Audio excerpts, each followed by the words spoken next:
So the My Collection feature is a really great way for collectors to track what you own in your inventory. And that can be one collectible, that can be multiple collectibles.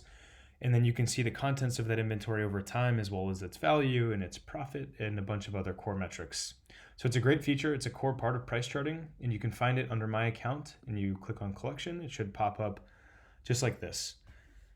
So I've added a bunch of Super Nintendo games in here just to show you guys how the functionality works and what to expect. And so if you navigate into this pane, the first thing you're going to notice is you have this big graph right in front of you. And this graph is tracking the value of your collection over time by default, but you can also track the count of the items over time. You can track the cost or the profit of your items over time as well. These lines are a little flat because I've put a bunch of dummy data in here, but you can kind of see how this would work just by toggling these different filters. So that in of itself is a pretty cool feature. I use that a lot for my personal collection. And you can also see a summary over here of the value, the cost, the profit. And right now, all I have in here are video games. And so those numbers just summarize video games. But if you added comics or sports cards, those would drop down into a separate pane as well. You can add some photos of items in your collections. And if you click those, they'll expand. And so it's a really nice place just to get a quick visual summary of what you have in your collection up top here. And if you scroll down, you can actually see the individual item listings as well as a preview of what those items look like. And there's also data attached to each one of those items. So for example, this Dream TV game for Super Nintendo, I have this in here as a graded item, and you could swap this down to maybe it's just the item only, or maybe it's just the manual. I have one of these in my inventory. The cost I paid $300. Now it's only worth $200, so not ideal, but again, if that was real data, I'd be a little bit more concerned. But you can see kind of how those prices have changed over time, and then you can do things like edit the details of the item if you want to go in and put some notes on that item, maybe who you got it from or when you picked it up, if those things matter to you. You can remove the item from your collection in one click or add another one with one click. Or you can also come over here to the gray box on the left and go ahead and sort or filter. And so you can sort by alphabetical, for example, and maybe I just want to look at video games, and maybe I just want to look at Super Nintendo, and you click refresh. That'll actually sort the games differently down here.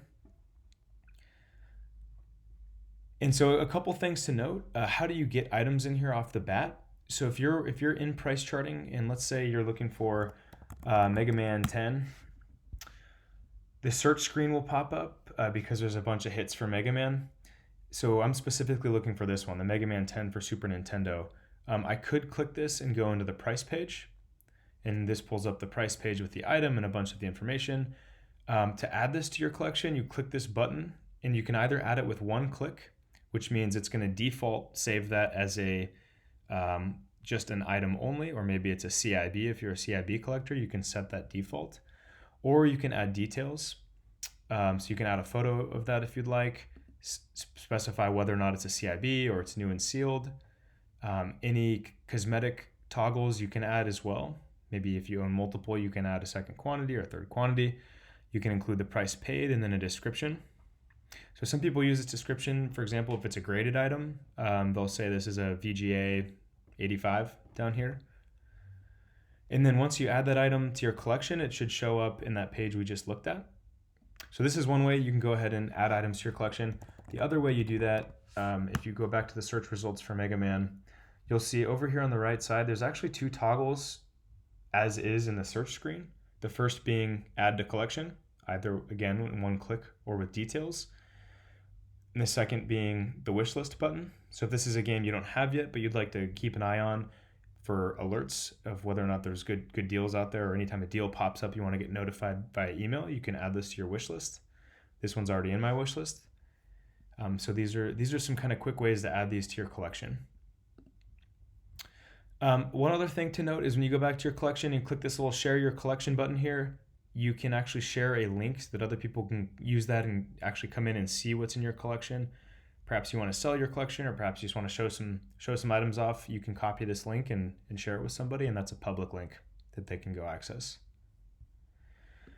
So just as a reminder, if you go to our subscription page and you scroll down a bit, there's a bunch of features you can read through here: collection dashboard, profit or cost over time, price changes. There's various levels of functionality with a free account as opposed to a collector or a retailer account. So kind of take a quick read through there. And I'll note that the one item that is included with your collector subscription is this monthly dashboard, is this collection dashboard. So if you go back into your account and you click down into dashboard, you'll be able to see some kind of more in-depth stats about what comprises your collection. So might be most valuable group. So for example, Super Nintendo here versus PC versus Xbox.